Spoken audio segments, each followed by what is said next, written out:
Добрый день, дорогие. Good morning, dear friends. Happy to welcome you and greet you at the open dialogue of the new platform of global growth. Let's give it up for each other with a round of applause. It's great that you're here today in the National Center Russia, because the topics that we're going to raise today and have been raising all these days are very important. We've been talking about the global mega trends, and we're trying to design a new platform for the future development of the entire world and our country. And if this is something that resonates with you, let's give it up for each other. I'm sure it's something that resonates with everyone.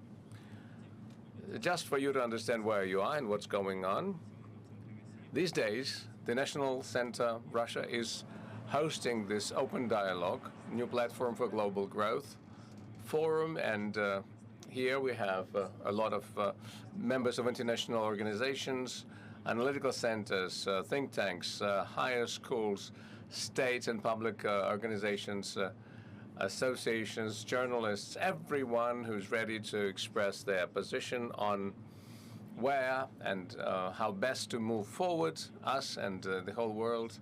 And these are the people that are translating, broadcasting that position for us here, and this is all based on the international contest of essayists, and we got more than 1,638 essays, and this is something that deserves a round of applause, I'm sure.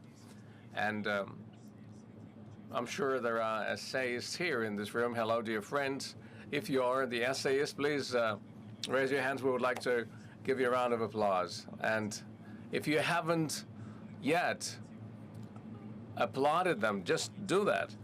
And 502 essays, about 1/3, are students' essays.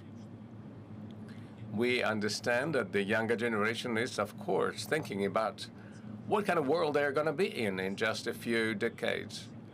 And today, the open dialogue is becoming that environment, that platform where the voice of young people is going to be taken into account, so that we could continue discussing those megatrends. We're going to be asking questions about those megatrends of an individual who knows a lot about them.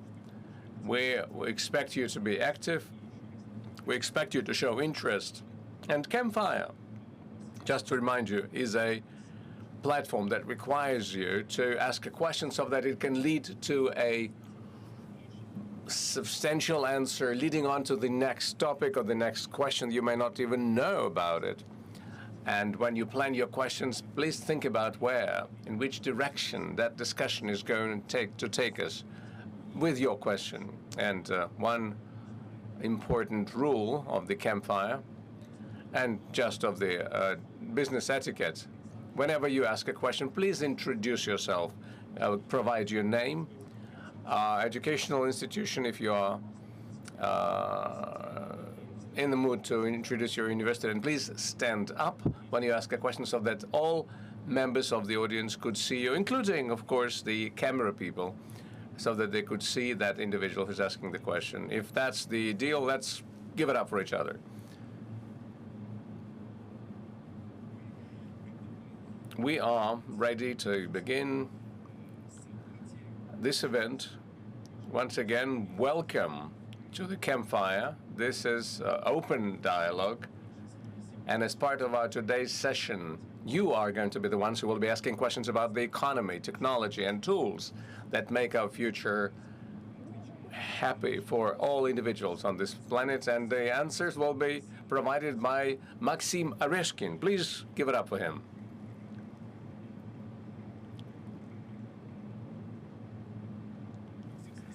Mr. Oreshkin, good morning.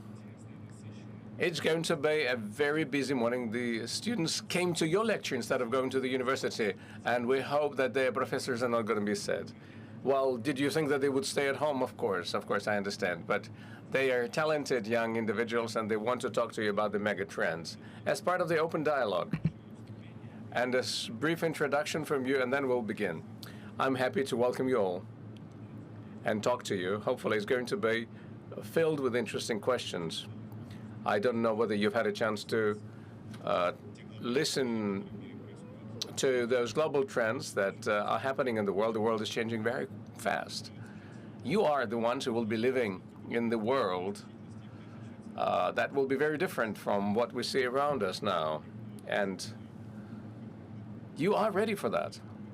Your life is going to be exciting. Those changes are going to be interesting. Everything's going to be fine. So let's begin with your questions. Yes, anyone who's got a question, please raise your hand. You're going to be the first one. Mr. Oreshkin, my name is Vlad Butov from the Biz Baccalaureate from Skolkovo. The question I have is this. Megatrends are evolving: robotics, neurotechnologies, biotechnologies, AI. I'm curious, which technological areas are the most relevant for Russia? Which areas are you ready to support over the next 10 to 20 years to develop the economy and the sovereignty of the country? Well, you could listen to the recording of the speech made by the Prime Minister, who spoke about the tech national projects, about the developments that are happening.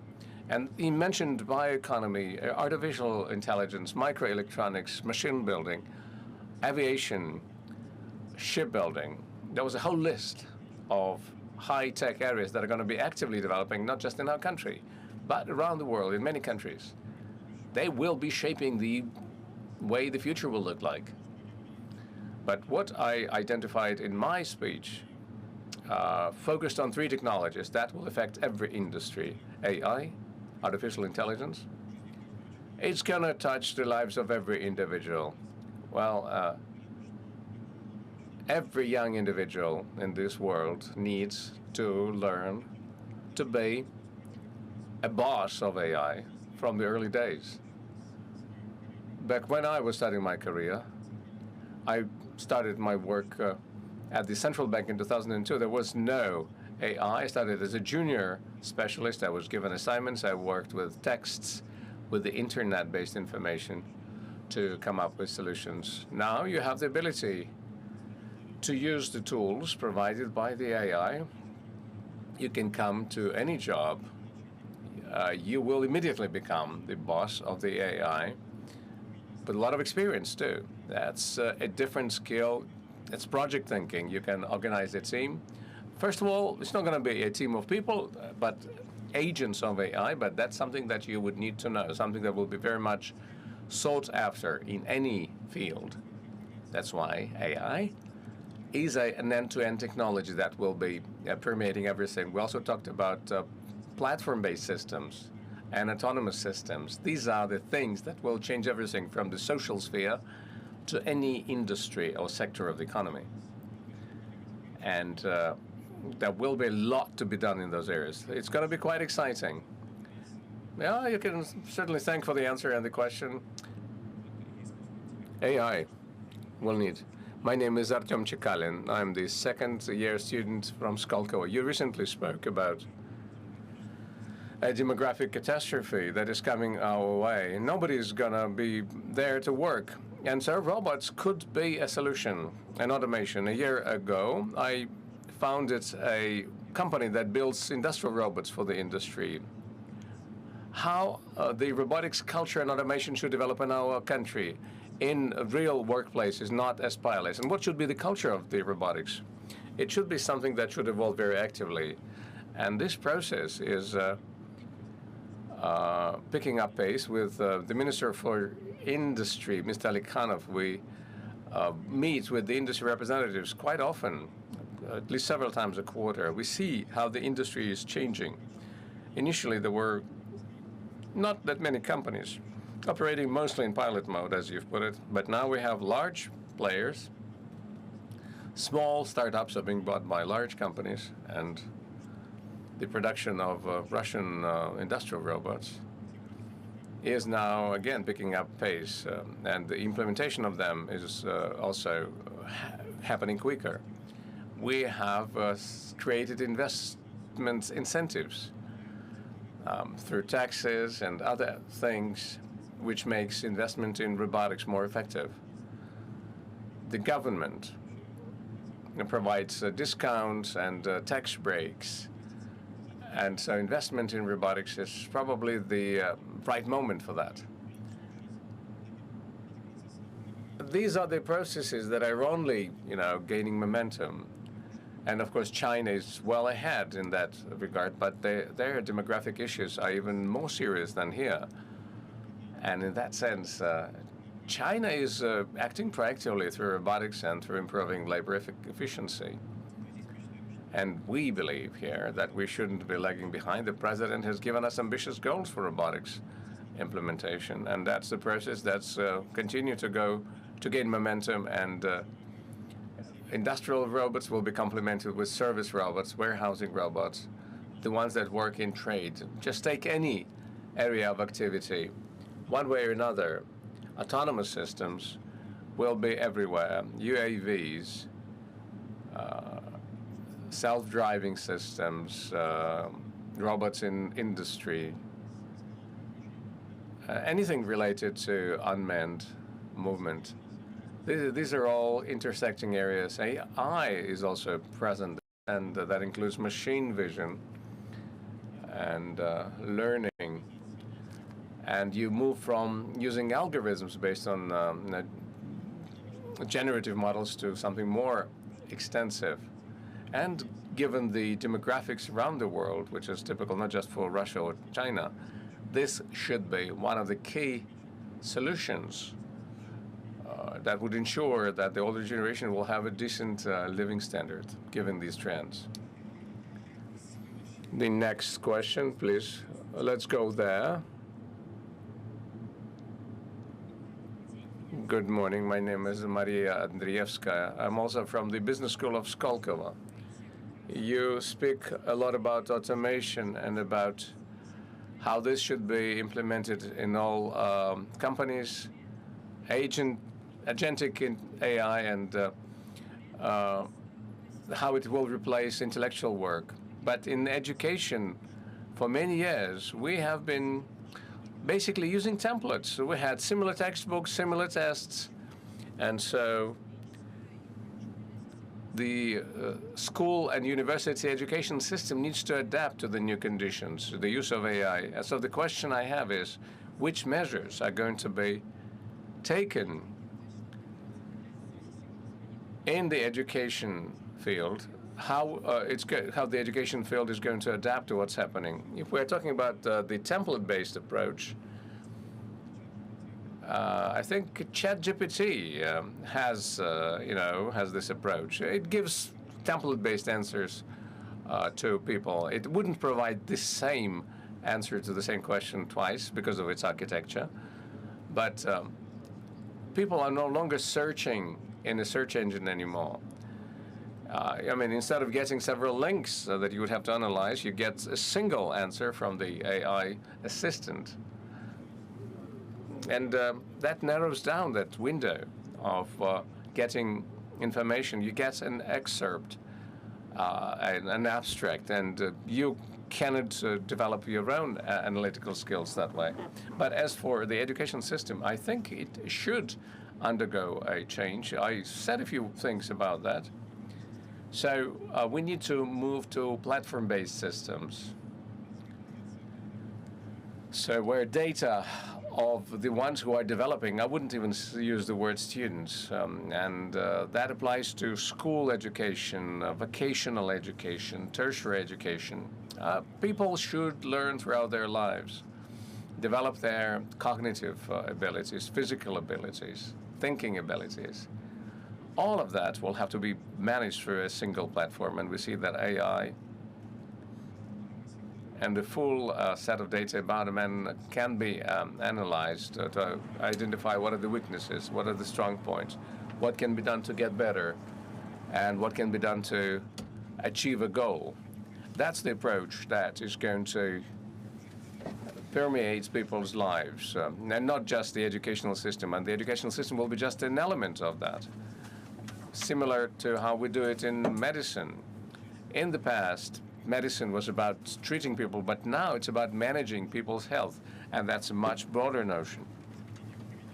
So that involves a change in behavior and finding risks early and countering those risks. And education will move away from learning to developing one's abilities and talents. That's going to be the qualitative change. No system of education is ready for that, either in Russia or elsewhere. Generative AI models are only 3 years old, by and large. So, but that's a tool that is evolving at a pace. And in the early 2020s, there were no such tools available. Now they are everywhere. And the education is a conservative system because a lot is based there on using people's knowledge, and people do not change that quickly. So this change is going to be happening very quickly. And those that are going to be implementing it first, after you graduate from Skolkovo, you will set up a startup, or you will go to work at the Ministry of Education, and you will start implementing the platform-based approach with AI and human analysis throughout the human's journey. And if you do that, you don't need to take tests or give tests. If you know what the person is capable of, how the person will act in a particular situation, you would understand what he's capable of. So AI can show you what an individual is capable of, what potential for development the person has in various areas. So you don't need exams. And they introduced the uniform exam in Russia a while ago, and that gave people the ability to find a university no matter where they come from, and enroll in the best universities. And that exam gave us a rise in the number of students that travel from remote locations to central universities in Moscow and in other areas. But of course, there are limitations to that. The test form of education has led to negative things and restrictions too. With AI, you can have an oral exam that will be given by AI, not a teacher, because you're not going to be able to cheat. You're not going to be able to, write off anyone. It will be looking at you, will be analyzing all information about you in real time, and analyze how you are reasoning, how you are arriving at certain conclusions, how deep your knowledge is in a particular field. So you have this chance of switching to a new form of exam, and when you have a platform with all types of information, you will just have an understanding of the human's profile and abilities. No matter what area of social activities you take, platforms and technologies and AI will be bringing you a qualitatively new result. This area is going to be changing quite significantly. It is not yet ready for this change, but hopefully with your change, it's going to change quickly. Thank you. We've talked a lot about technologies, and maybe there are questions about the economy. Well, there was this question from the lady. Thank you for giving the opportunity, Mr. Oreshkin. I am Asma Turkham from Pakistan. Currently, I'm a PhD researcher in Tianjin University, China. Thank you for hosting that wonderful open dialogue. This is my first time, and I'm enjoying my time. So my question is that Russia and China face aging and shrinking population, while global South, including Pakistan and many South African countries, has large youth and unemployed workforce.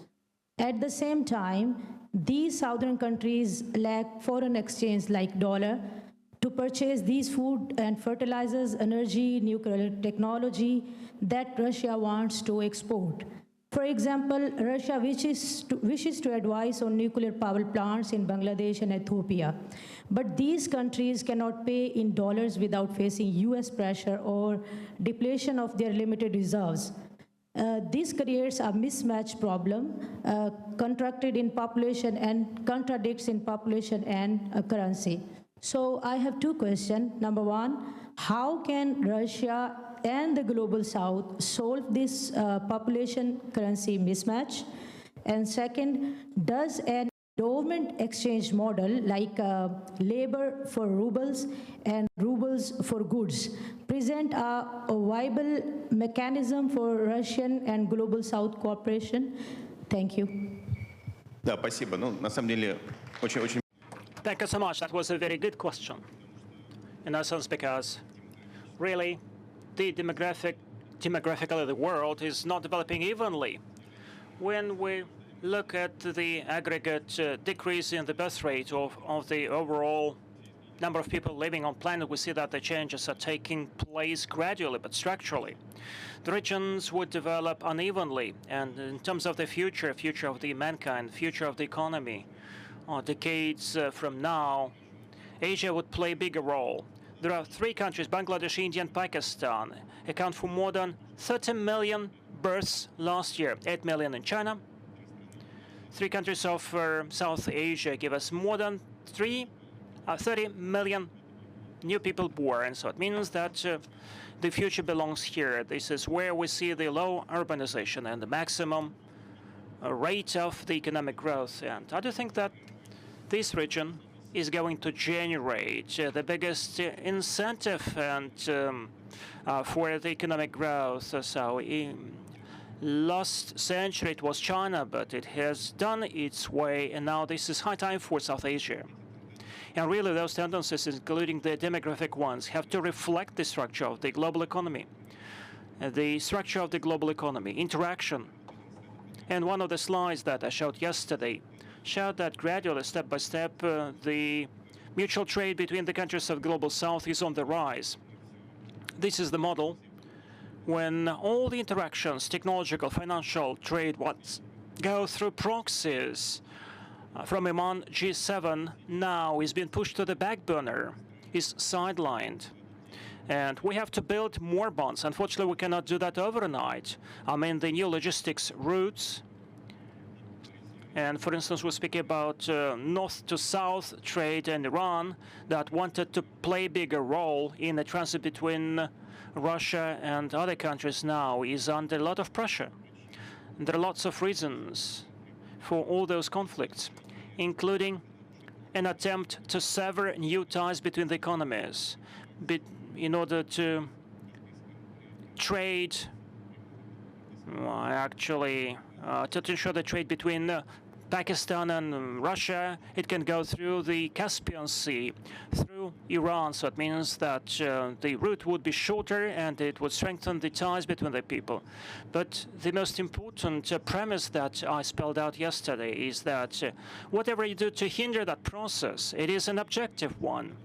And the bonds between our countries, Pakistan and Russia, Pakistan and China, would be on the rise. This process is inevitable. There would be new financial instruments emerging that would replace too expensive and too restricted instruments proposed by the West. Yesterday I showed a slide that the American financial system costs the world about 2% of the global GDP. So it means that the whole world is just feeding the American banks without getting any profit from that. Only sanctions and economic restrictions.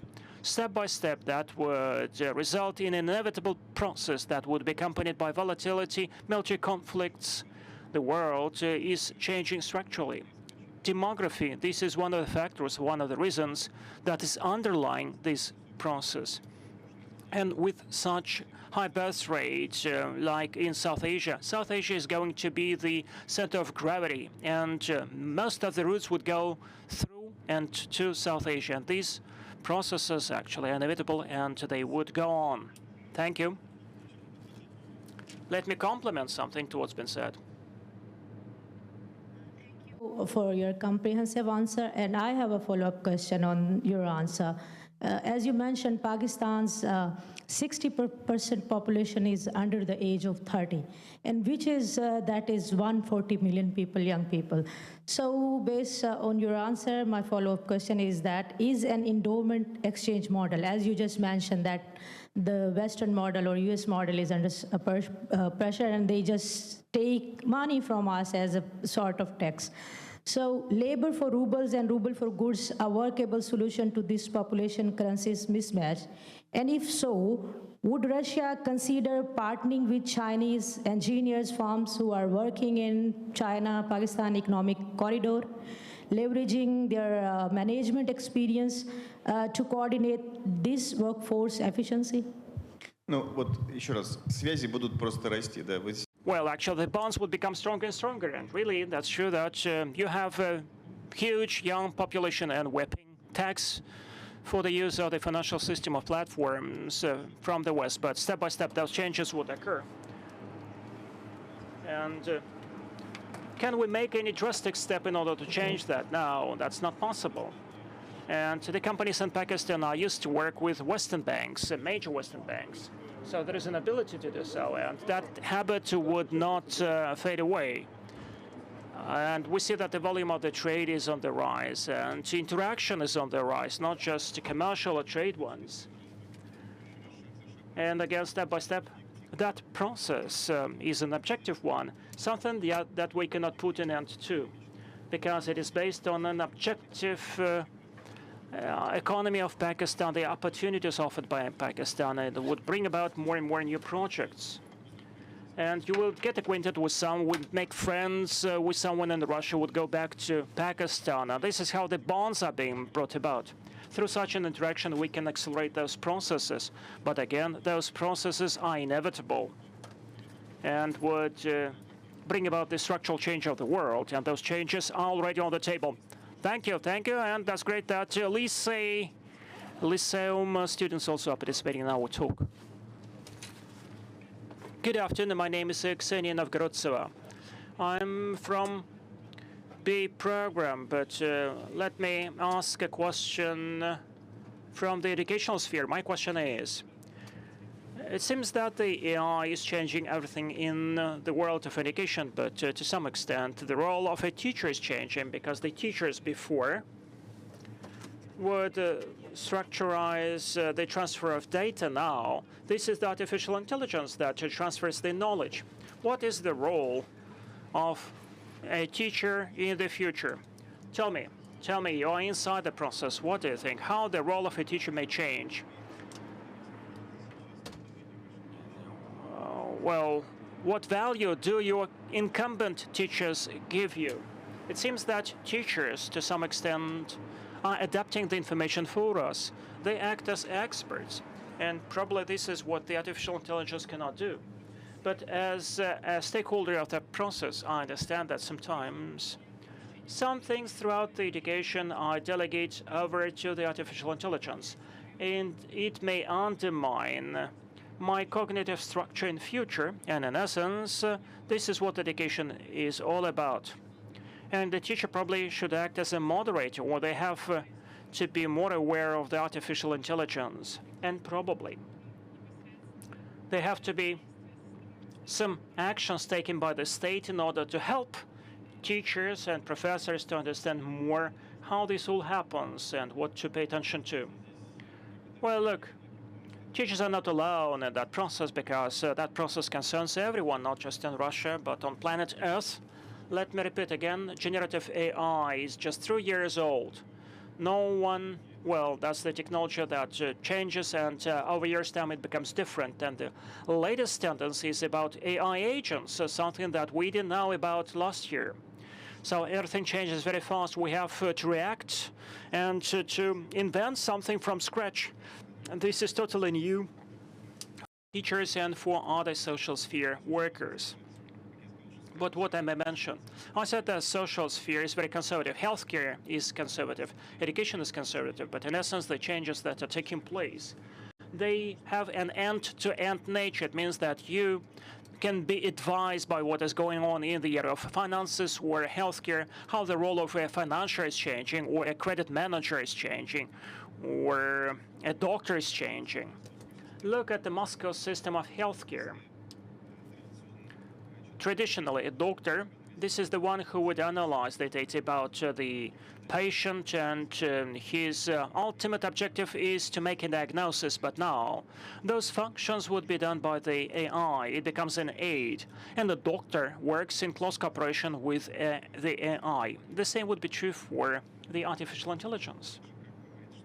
Just as you said that artificial intelligence can give you knowledge about something in a structured way, in a concise way, but the AI may provide you the same information, so it means, or about you, to the teacher. So it means that the professor, the teacher, would learn everything about you, would understand immediately the specificities of your nature, of your character, whether you were lazy somewhere, or you actually showcased some persistence. So, and again, a teacher would work in close coordination with the AI. And the teacher would act as a tutor, talking directly to you, no longer being just a tool to transfer knowledge. This is exactly how the X-ray specialists are playing in the Moscow healthcare system. So the people who would be analyzing the X-ray images or CT images, so they would actually take an image and would analyze that and make diagnosis. Now that's split into different stages. So a person takes an image, but there is no doctor sitting there and nearby. And the doctors actually sit somewhere in an office and would be checking and analyzing the images one by one. So it means that the teachers would concentrate, would focus on the direct communication to the students and would act as tutors. And some of the teachers would be sitting in a kind of a silo, in a kind of a tower, and would try to analyze what is going on with the students in order to, along with the AI, to understand how to build the trajectory for education of each individual student. And again, you can be advised by what is going on in the adjacent industries, but no one knows what those changes may result in. It depends on the teachers, on the students. Altogether, you'll be finding those right types of interaction. But for sure, the education 5 to 10 years from now would be totally different in terms of quality. Thank you so much. Let's pass the mic to the backbenchers. Thank you so much, Lipovatova Margaret from Moscow State University. I will have the following question. Technological startups now, while developing, do not become independent platforms. They would move to the existing ecosystems, becoming part of the existing services. What do you think? How tendency will see in terms of platforms being developed in Russia? Will we join some existing platforms, or we will build independent platforms that do not exist now? What would be more beneficial for the sake of competition in that sphere? To develop independent ones or to make the existing ones bigger? That's not an easy question, and yesterday I spoke about that as well. Speak about the traditional business. In conventional traditional business, monopoly is no good because any big corporation is so sophisticated, so complex, and internal costs get inflated and becomes inefficient. But in terms of the digital platforms, the more data about the people who are using that platform you aggregate, the more data about the transaction done within that platform you collect, the more efficient you become. If we take the Russian market alone, there are several stakeholders that are moving to the same goal in the same direction. For instance, Sber, Yandex, Positive Technologies, and step by step, they all are building a complete ecosystem of supporting or maintaining a man. So they are moving in the same direction. There will be several human-centric ecosystems that would get information about lots of people living in the country, and therefore would build certain services. Look at Wildberries. We know very well it as a marketplace among top 10 marketplaces of the world in terms of e-commerce. But what they are doing, for instance, now they are trying to accede to the ride-hailing market, not in Russia but elsewhere, where, for instance, they make a bet on traveling. And it means that they get beyond the focus, beyond the industry, and expand, because collecting the data about the transaction of the consumers, of their clients, they can provide a more high-quality product rather than the conventional businesses. So it means that in the world, we'll see just several big platforms that would be competing against each other. And the state has to make sure that those platforms don't become feudals. There is an interesting book by one Greek writer about techno-feudalism, where he deliberates that technological platforms may act as medieval feudals, having or collecting or monopolizing relations with the clients, collecting the data. In essence, they can become the center of making profit, charging both the consumers and the sellers and the state should prevent such a situation when a niche group of companies or people would accumulate most of the revenues, most of the profits. So it means that the data accumulated has to be accessible to other businesses so that they could become competitive. It raises some questions in terms of taxation and in terms of the regulation. This is what the whole world is discussing. No solution has been made, and the artificial intelligence made a huge stride forward. The artificial intelligence, along with different platforms, are developing very fast. But certain regulation would be necessary. That would be must in order to keep the balance that the platforms give a positive effect, but at the same time go on competing against each other and progressing. And that progress never stops. And this is a process that unfolds in front of us, and there is no answer to those questions. Thank you so much. Yes, please.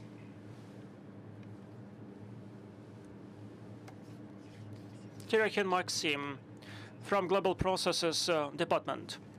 Yesterday, you spoke about a polycentric system of international relations, when it would be China, India, the United States, and Russia becoming independent centers of gravity. Also, you spoke about the connector countries, and you spoke about platformization. Hence is my practical question for a technological entrepreneur in Russia. How technological entrepreneurs should perceive foreign markets beyond Russia and the CIS countries? Does Russia see it possible that the Russian digital platforms may accede to the international markets? Is it our economic priority? Yesterday I said that our digital platforms that are already go abroad, Yandex, for instance, is working in more than 35 countries of the world. And this is our digital platform that is operational in 20% of the countries worldwide. And the number of people who are using the services is skyrocketing. So they are operational in the Arab world, in Latin America, in Africa, and they achieve great results. And Yandex is not the only company. Wildberries and many other companies now are going abroad, moving abroad, because our solutions are very competitive. And Yandex Taxi, for instance, won the open competition against Uber.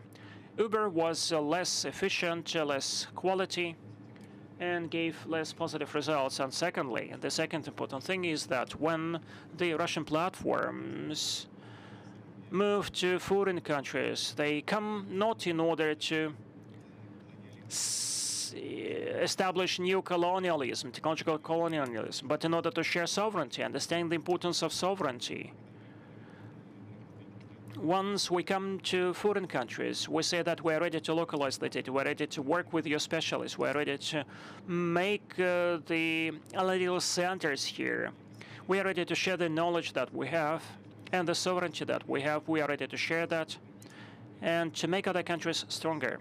Because Russia always believes that our partner, whoever we're working with in that world, the stronger they are, the more beneficial it is for Russia. For instance, if we're partnering a strong country which has a sovereignty, which develops independently, that's a more positive effect for us.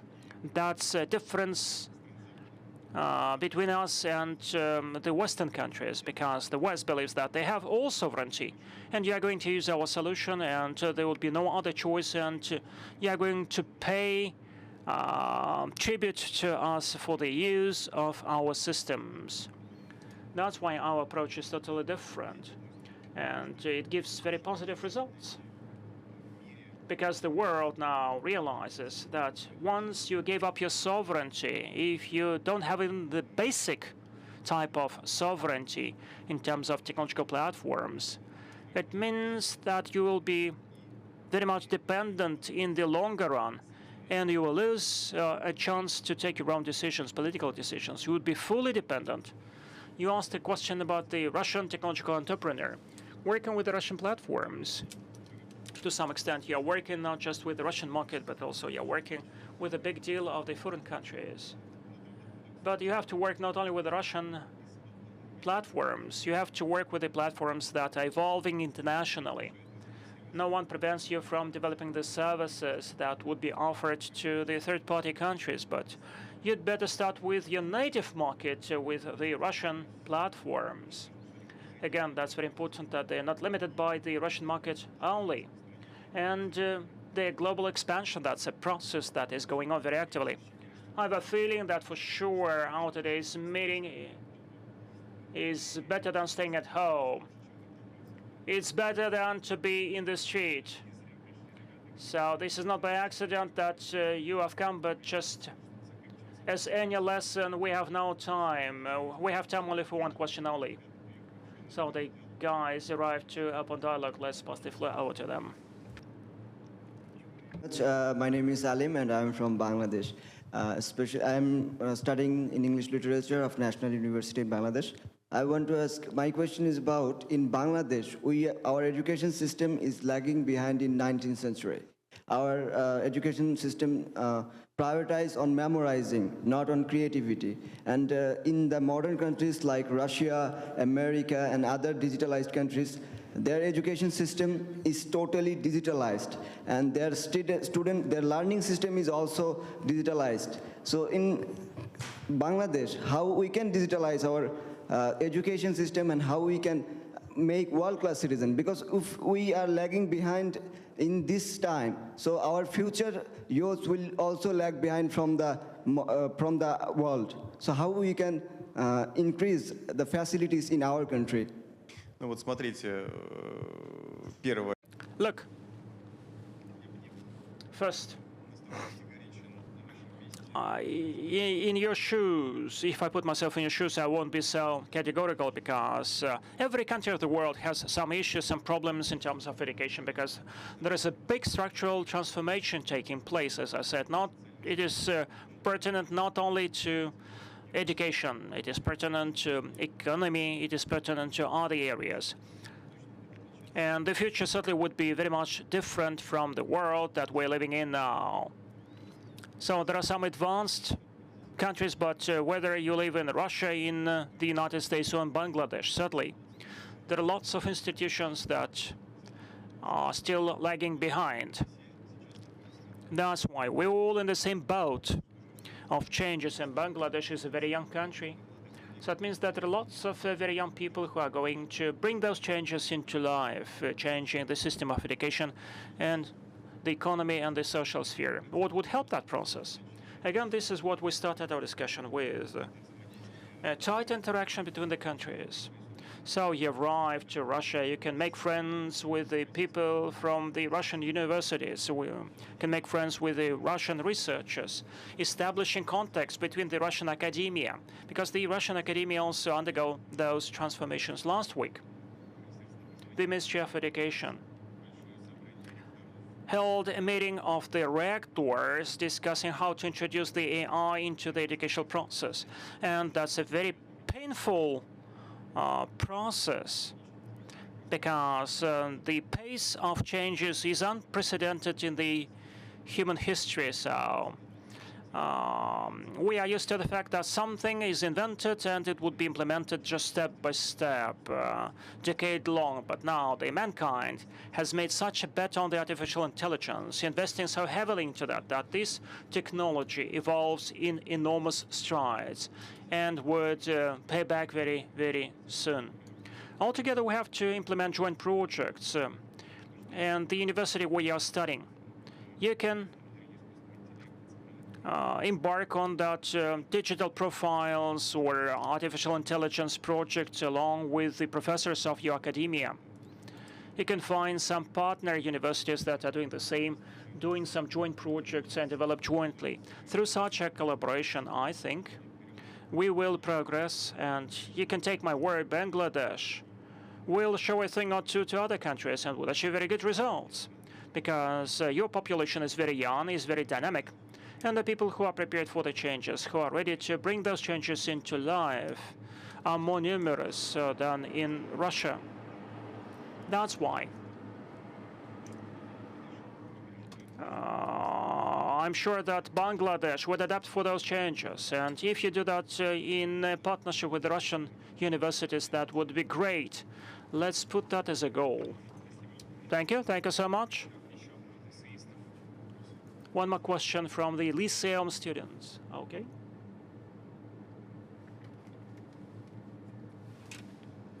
Thank you so much. My name is Damir Jansu from the High School of Economics. Mr. Oreshkin, yesterday you told us, and you stressed it today, that Russia is prepared to share its sovereignty. Russia is not ready to share its sovereignty. This is not what I said. Russia is going to take care of its sovereignty, but we are ready to help other countries to gain their sovereignty. Okay, thank you. I will stand corrected, but every exchange brings about a gap in terms of sovereignty. For instance, yesterday, Mr. Suleiman said that, for instance, data sharing or data exchange, it means that the data, that's the oil of the 21st century, and it may deplete the Russian resources. That's why my question is, what would the boundaries of the digital sovereignty? We know that you, deputy head of the executive office of the president of Russia, is a man, a wolf to man in the digital age in the 21st century. Now, certainly not. We're not enemies. And Russia has always behaved like that. Russia, that's the only European country that has never had any colonies in Africa. Russia has never exploited anyone, has never colonized anyone. Anywhere Russia comes, it would bring about joint development and knowledge and cooperation. And we celebrate it when our partners become stronger, when they develop, when they become independent. Because only through such joint development, a Russian man may be happy. So we have the word justice or справедливость in the Russian language. And, well, actually, the interpreters who interpret that into English probably would find it difficult to interpret the word justice. So there is honesty. There are other analogs. But, well, the notion of justice in Russian is very much different. So we invite everyone to welcome aboard. Russia regrets it very much when its former partners do something against it. And we deplore that because we always want something positive, joint development, some good news. But good would always be the winner, and justice would be the winner in the strategy that Russia is choosing in the modern world is the only right and the only true in the longer run. If someone wants to exploit someone using other people's data, other countries' resources, that's policy. Would give you some benefits in the short run, but would be a defeat in the longer run. Russia is very confident about itself and is ready to work with everyone openly, sharing what we have accumulated and moving forward together. Let's take one more question to the lady who failed. My name is Kadyrov Svetlana from the Russian Economics University. Mr. Oreshkin, I'd like to express my gratitude to you for that very informative discussion. Thank you for the new opportunities, new knowledge that open up, thanks to the ideas that you have spelled out here. Let me express my idea. And this is an opinion that is shared by most of sitting here. I'm looking forward to attending another open dialogue. The future that we're speaking about now, this is the future in which we're going to live and develop. Mr. Oreshkin, in September, the city of Yekaterinburg would host the Festival of the Youth. Let us continue our open dialogue there. Really, that would be a remarkable event. And I do think that this is a recurring topic of today's discussion, the horizontal ties and contacts that would help us to move the world in the positive direction. I'd like to invite all of you, and we discussed that with the Lyceum students, but unfortunately not with everyone. And probably will not, we have no time to talk to everyone, but certainly I would like to invite all the young people who arrived for the open dialogue, all the essayists. I'd like to invite you to attend the youth festival would be hosted in Yekaterinburg in September. And those who failed to ask a question today, we can continue in a broader format that discussion in a couple of months in the city of Yekaterinburg. I hope that the weather would be more positive, would be nicer there rather than in Moscow. So the open dialogue would be over, and next week we'd start with the temperatures above 20 degrees centigrade. If you can, stay with us, and you will see nicer weather. But anyway, we're looking forward to see you in Yekaterinburg. I'm sure that it would be another quite interesting discussion. And this is a discussion that is not taking place between me and you, but this is about your networking. See you in Yekaterinburg. Thank you so much, Mr. Oreshkin.